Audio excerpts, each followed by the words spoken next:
कम एक वर्ब है जिसकी मीनिंग है आना, लेकिन जब कोई वर्ब किसी प्रीपोजिशन के साथ आए और एक डिफरेंट मीनिंग बनाए तो इसे फ्रेजल वर्ब यानी मुहावरेदार क्रिया या वाक्यांश क्रिया कहते हैं।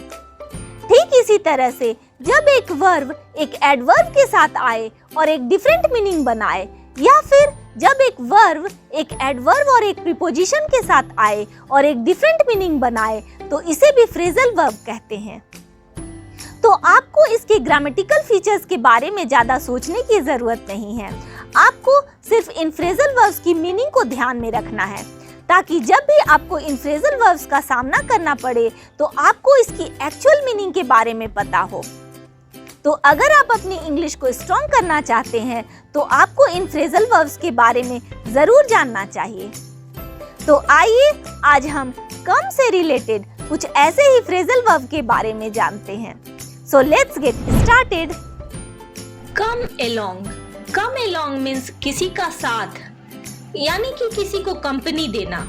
I am going to market. Would you like to come along? मैं मार्केट जा रहा हूँ, क्या आप मेरे साथ चलेंगे? If you have the time, come along with me. यदि आपके पास समय हो तो मेरे साथ आइए। Come across. कम अक्रॉस मीन्स किसी चीज का मिल जाना या पा जाना या किसी से संयोग से मिलना। तो come across means to find और meet accidentally. While searching my notebook in the Almirah, I came across my 3 years old diary. मैं अपनी एक नोटबुक ढूंढ रहा था अलमीरा में और मुझे अपनी 3 साल पुरानी एक डायरी मिल गई। You come across many challenges when you leave away from your home to work. आपको कई चुनौतियों का सामना करना पड़ता है जब आप काम के सिलसिले में अपने घर से दूर रहते हैं। क्या आपने अब तक मेरे चैनल को सब्सक्राइब किया है? अगर आप ऐसी ही और भी जानकारी चाहते हैं तो मेरे चैनल को सब्सक्राइब करना ना भूलें। चलते हैं नेक्स्ट फ्रेजल वर्ब की ओर। Come up with. Come up with means पेश करना, यानी कि प्रस्तुत करना, निकालना, कुछ बनाना।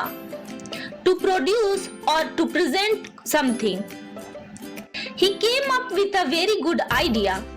वह एक बहुत अच्छा विचार लेकर आया है, यानी कि उसके पास एक बहुत अच्छा आइडिया है। You always come up with a right answer. आप हमेशा ही सही आंसर लेकर आते हो, यानी कि आप हमेशा ही सही आंसर देते हो।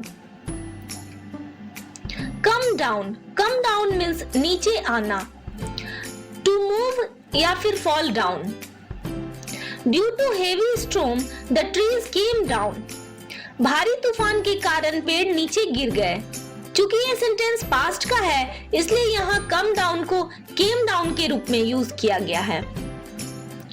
कीमतों में कमी आ रही है। Prices are coming down. Price of this mobile has come down.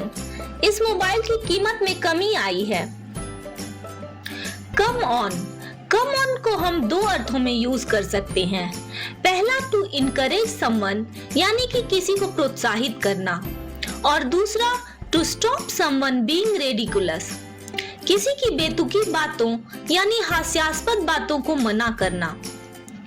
To encourage someone, जैसे आपको किसी को कहना है कि अरे आप तो ये कर सकते हैं, तो आपको इंग्लिश में इसे कहना होगा Come on, you can do it. और जैसे आप कहना होगा अरे आप अंग्रेजी सीख सकते हो, तो आप क्या इंग्लिश में इसे कहेंगे Come on, you can learn English. To stop someone being ridiculous. जैसे कोई कहेगा आप हिंदी मीडियम से हो, अरे ये तो संभव ही नहीं है, तो come on, it's not possible. तो आप कह सकते हो come on, it's not as difficult as you are telling me it is. अरे यह उतना भी कठिन नहीं है जितना तुम मुझे बता रहे हो। मैंने इन सेंटेंसेस को इस वीडियो के कमेंट बॉक्स में पिन किया है, अगर आप चाहें तो उसका भी एडवांटेज ले सकते हैं। आपको इन फ्रेजल वर्ब्स को याद करने के लिए प्रैक्टिस करने की जरूरत होगी, इसलिए आपको अलग से समय निकालने की जरूरत नहीं है। जब भी आप कोई काम कर रहे हो तो आप इन वीडियोस को अपने ईयरफोन में लगाकर बार बार सुनें। इससे आपको इन वर्ड्स की मीनिंग अच्छे से याद हो जाएगी। मैं भी इंग्लिश सीख रही हूँ, आप भी इंग्लिश सीखिए और आगे बढ़ते रहिए। Keep learning, keep improving and thanks for watching.